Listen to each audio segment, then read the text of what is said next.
100 કાળી કીડી અને 100 લાલ કીડીને એક બરણીમાં એકઠી કરવામાં આવે તો શું થાય?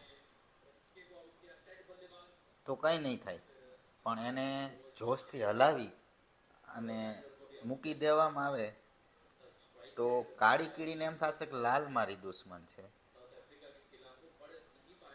અને લાલને એમ થશે કે કાળી મારી દુશ્મન છે. એમ કરીને એકબીજાને મારવા માંડશે. તો આમાં વાંક કોનો? તો વાંક કીડીનો નથી, વાંક છે બરણી હલાવવાવાળાનો. એવી જ રીતે સમાજમાં ઘણી વખત જૂથવાદ થતો હોય, ઘણી વખત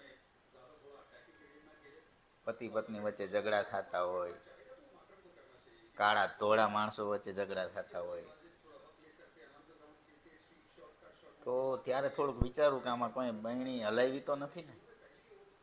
કેમ કે બહેણી હલાવવાવાળો આપને દેખાય નહીં, એ